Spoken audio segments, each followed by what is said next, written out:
सामान ई मन खोखुआ गइल बा।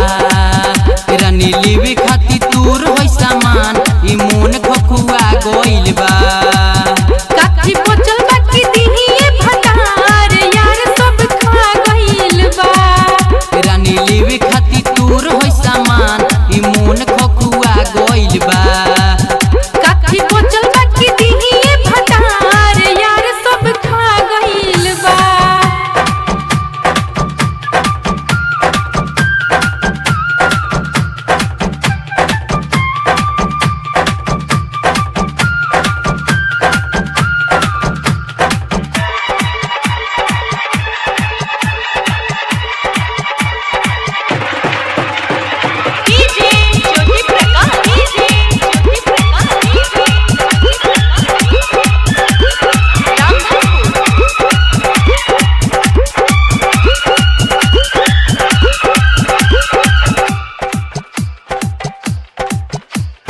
तोरा से शादी हम कोइनी बेकार में, कोइनी बेकार में, कोइनी बेकार में। सारा ते धोनी लुटोइले कुवार में, टोइले कुवार में, टोइले कुवार में। तोरा से शादी हम कोइनी बेकार में, सारा ते धनवा लुटोइले कुवार में। माफ कर सैया होइल गलतिया बहुत बड़ी नादान में। रानी लेवी खाती तूर होई सामान ई मन खोखुआ गइल बा।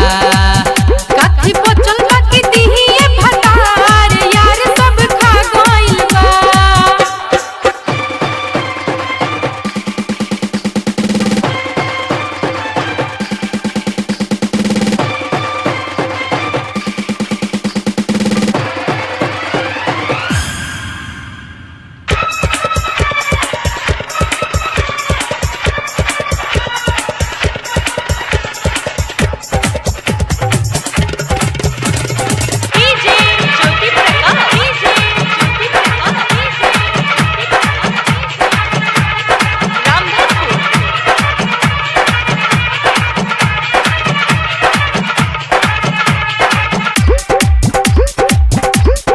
सोचनी की देवे ते से जिया पसुख रे, से जिया पसुख रे, से जिया पसुख रे। लेकिन ते देले अमितवा के दुख रे, अमितवा के दुख रे, अमितवा के दुख रे। सोचनी की से जिया प देवे ते सुख रे, लेकिन ते देले प्रेम प्रकाशवा के दुख रे। का कोही सैया कुछ ना बुझाइल चढ़ल जवानी के जोश में। रानी लेवे खाती तूर होई सामान ई मन खोखुआ